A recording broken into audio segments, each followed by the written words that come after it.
I'm Leanne Smith and welcome back to my channel. Today is the last day of the Reset Your Life challenge. So if this is the first video that you are watching of this challenge, I would really recommend you to first go watch the introduction video, then day 1, then day 2, and then come back to day 3. Because this is the challenge to help you completely reset, refresh and prepare for 2019. So on day 1 we worked on resetting our physical space. On day 2 we let go of 2018, said our goodbyes, and now on day 3 we are going to prepare for 2019.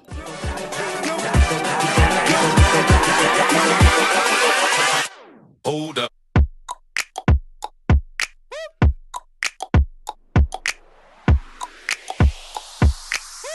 So you want to start by dividing your life into categories. This is just going to be your guideline when you have to think about something, and then you can just go through all of these categories so that you don't miss any part of your life and cover everything. You can have family, relationships, friends, hobbies, passions, job, work, school. Think about every part of your life and then divide it into categories to help you when we're doing the next steps. Thinking of all of the categories of your life can be really difficult, so I will give you guys a look at mine because I really had to sit and just think about everything, and if you miss something you might miss some aspects of your life, so you really want to try and cover everything. So this is all my categories and it will differ for everybody because not everybody's into music or art, etc., but you can take this as an example. Now you want to think, what do you want to do more of? And what do you want to do less of in 2019? So this is where the categories come in. You can use it as a guideline, kind of, to help you so that you don't miss any part of your life. So in day 2, when we were making lists of everything, it was really long lists, and there wasn't a limit to it because you can have unlimited amount of lessons in 2018, for instance. But for this list that we have to create, I would really recommend you limit yourself to at least 10, because having too much of these will also get too overwhelming. And once again, less is more, because the less there is, the more you can focus individually on each one. I'm actually really surprised about the little amount of things that I have on my list, but I will show you guys as well. So I was even trying to go for 10 in each category, but I literally ended up with only 7 here and 5 here, but that's great because now I can focus more on each one instead of having a big list of things that I have to focus on. Going with that, you want to think, what do you want to improve about your life in 2019? You have to sit and you really have to think about this because it's not just going to pop up. You have to think about every part of your life, look at the categories and really analyze it. Think about the past year, the ups and the downs, so that you can figure out what you want to improve about yourself, your life, your relationships, your family, all of that stuff. So as a guideline to creating this list, I looked at my categories list as well as my more or less list, just to have an idea of things that I want to improve on. Again, less is more. Don't have too many of these because you can't improve in so many areas in your life at one time. It is possible, but it's just too overwhelming and too hard. So make it easier for yourself and start little. I only have 1, 2, 3, 4, 5, 6, 7. 1, 2, 3, 4, 5, 6, 7 on my list. And I have to think very carefully about this because I want to be reminded about this list throughout the year so that I can reflect and be like, am I improving on this? If not, what can I do now to start improving on it? You also kind of want to have a plan for each one, like how am I going to improve on my relationship with God? And so you want to do that with all of your improvements so that it's not just improvements, but it's a plan. Now that you basically have an idea of what you want to do more and what you want to improve in 2019, now it's important to prioritize because life can get really busy and you can get caught up with stuff that you don't really care about. Like for instance, school. That happened to me this year. I didn't prioritize enough and I was spending most of my time doing something that I really didn't want to do when I could have just said no. I have to put myself first and do what I want to do. So once again, I was looking at all of the lists that I have made so far to create this list, and prioritizing is really important, guys, because life can get so overwhelming and you want to know what you have to put first. This is going to help you a lot with decision making if you can't decide between two things. This list is going to help you. So I actually recreated it a few times and I have 9 priorities. I feel like I would have more. I just didn't think of everything. But I also feel like this is enough. So this is all of my priorities in the list that is from most important to least important. When I'm being confronted with difficult decisions, I will just remember this, and that's also a good idea to kind of try at least a little bit to remember the order of the list. So when you're not at home and you're like out and about and you have to make a decision on the spot, you can also just like think of it. So this is one of the most important things that you have to do, and it is finding your why.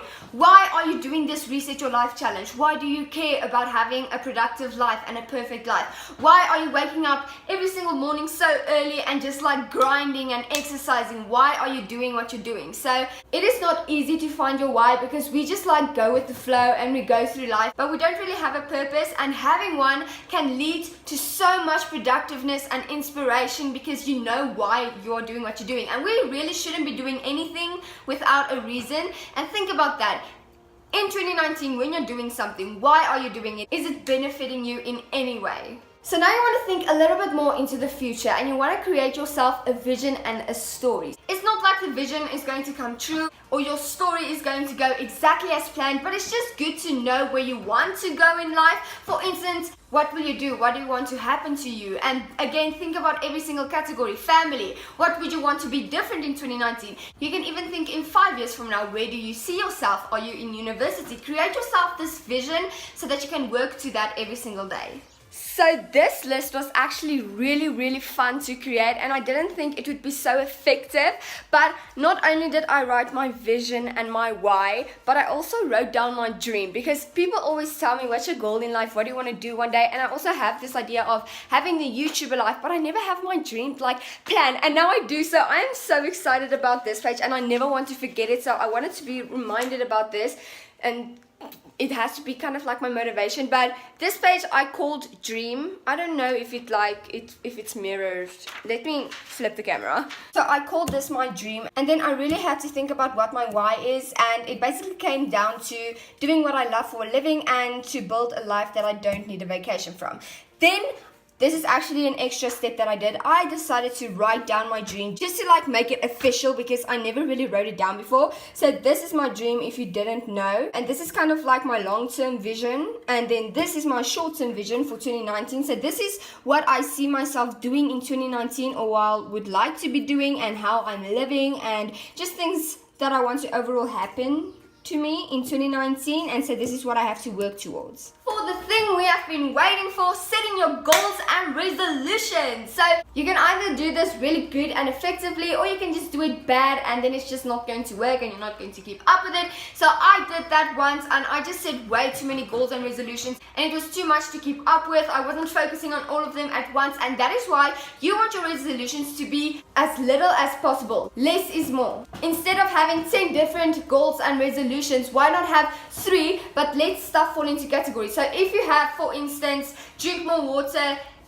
stop eating ice cream, eat healthy. Instead of looking at it separately, combine it together and instead just say, have a healthier lifestyle. There's this process that I go through when setting my goals and resolutions. So I first think, what do I want my resolution to be? But then I think, why is this so important to me? Why do I want that to be a resolution? Why do I want to change? And then I make a plan. I think, how am I going to do it? So it's first what, then it's why, and then it's how. So to make it a little bit easier for you guys, because I know setting goals and resolutions can be tough because there's just so many goals and resolutions that you can set. You just don't know which ones to set. So think about it this way. What do you want to do in 2019 that will change your life forever? Because that's what resolutions are. They are not just little goals that you set like short term. Resolutions are stuff that should stick with you throughout the years. That's why a resolution is for an entire year, because you have that entire year to work on it so that it can stick with you and kind of like become a habit or something that you're used to for the next years. I'm so proud of myself with how freaking cool that sounded. I never want to forget that because it's such good advice coming from me, I know. But I'm actually not going to show you guys I'll show you guys the page, but I'm not going to go in depth about my resolutions because I will also be creating a separate YouTube video about it. So if you're not subscribed to this channel, go subscribe so that you don't miss out on it. But again, I spread out all of my papers and looked at them individually so that I can decide on my resolutions, which is this. So basically all of this lists comes down to this, and that is why we made this list. And my resolutions are actually kind of long, but I only have 4 of them, and I really think my resolutions are going to work this year. Not that they didn't work in 2018. In fact, 2018 was the first year that I actually kept through with most of my resolutions, and I'm so proud of myself. But I'm just super excited for the resolutions to come and how they are going to change my life. Now that you have your goals and resolutions, we are almost done. You now have to set up your planner. So not everybody has a planner. Maybe you have a bullet journal. Set up your bullet journal. I still have to go get my planner, and then I'll set it up. Have an idea about how you want it to look, how you're going to write in it. Like, have a format. I don't know. I'm just weird and a perfectionist like that. More into the planning. We are now going to do the planning for 2019, which I love doing this. So start off by planning your routines. So I used to never have routines, and then I started having them, and then I realized how important they are, which, don't take me wrong, it is good to go with the flow now and then. But if you wake up and you don't know what you want to do immediately, you're going to end up procrastinating and just doing nothing with your day. So you want to wake up knowing exactly what you have to do, what you're going to do, and why you're going to do it. So plan your routines. I use the reminder app. As you guys know, I have a lot of them. I have a morning routine, a night routine, a fitness routine, a reset routine, and yeah, don't have too many routines because that's also going to get too structured and too planned, but having those routines I found really beneficial. Now you want to plan your habits. So which habits would you want to lose in 2019, and which habits do you want to gain in 2019? For instance, it's really gross, but in 2018 I said I want to gain the habit of brushing my teeth twice a day and washing my face twice a day. What is this? I don't know. And I actually did it. I never forget. It's literally, I cannot say that. It's literally part of my routine. You can have something like drink water as soon as you wake up. Maybe you want to lose the habit of biting your nails. That is something that I really have to do. I actually use my reminder app on my iPhone to plan my routines and my habits and kind of like remind me of my habits. But basically I have all of my different routines listed there, and then for my habits I just have them listed, and then I also set a reminder so that I can remind it at the certain time when I need to be reminded to do the habit. And that is basically the best tip that I can give you as to gaining another habit. So the last thing that you want to do is you want to think about your life, because this is going to differ for everyone, and think, what would you want to do before 2019? For me, I want to pre-plan a few YouTube videos and get a few ideas of YouTube videos that I want to do in 2019. And I also want to fix my sleep schedule, because I am going to bed 5 o'clock every single morning, and then I sleep till like 12 a.m. and then my whole day is just like not productive. So that's a few things that I need to do. So think about your life. What would you want to fix, sort out, and get done before 2019? So guys, this was the last video of the Reset Your Life challenge. If this helped you in any way, give this video a big thumbs up. Let me know what you thought down below in the comment section. And if you want to see more of this types of videos, go ahead and subscribe to my channel down below, as well as hit that notification bell to be notified whenever I upload. And I'll see you guys in the next video.